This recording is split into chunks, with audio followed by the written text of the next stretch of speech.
ભરૂચ શહેરમાં ગણેશ મહોત્સવને લઈને ભક્તિનો માહોલ જામવા લાગ્યો છે। શહેરના વિવિધ વિસ્તારોમાં બાપાની સ્થાપના માટે મંડપ શણગારની તૈયારીઓ પૂરજોશમાં ચાલી રહી છે। ત્યારે ગણેશ મંડળો દ્વારા બાપાના આગમનને વધાવવા ભવ્ય શોભાયાત્રાનું આયોજન પણ શરૂ થઈ ગયું છે। આવી જ એક યાદગાર શોભાયાત્રા ગઈકાલે રાત્રે અંબિકાનગર યંગસ્ટર ગ્રુપ દ્વારા યોજાઈ હતી, જેમાં ભરૂચ શહેરે પ્રથમવાર કંઈક અનોખું નિહાળ્યું હતું।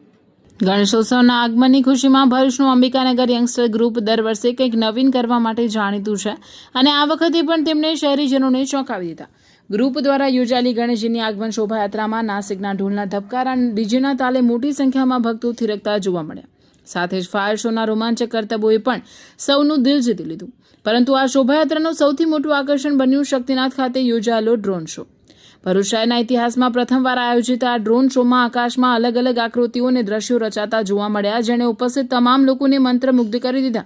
ટેકનોલોજી અને ભક્તિનો આવો અનોખો સંગમ નિહાળવા શહેરના ખૂણે ખૂણેથી લોકો ઉમટી પડ્યા। આકાશમાં ચમકતી લાઇટોની રમઝટ અને બદલાતી આકૃતિઓ જોઈ બાળકોથી લઈ વડીલો સુધી સૌ કોઈ આનંદથી ઝૂમી ઉઠ્યા।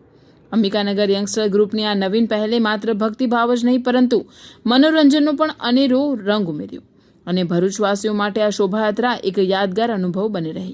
આ ભવ્ય આયોજનથી શહેરમાં ગણેશ મહોત્સવના ઉત્સાહમાં જાણે નવો પ્રાણ પુરાયો હોય તેવો માહોલ સર્જાયો અને હવે સમગ્ર ભરૂચ બાપાના આગમનની આતુરતાપૂર્વક રાહ જોઈ રહ્યું છે।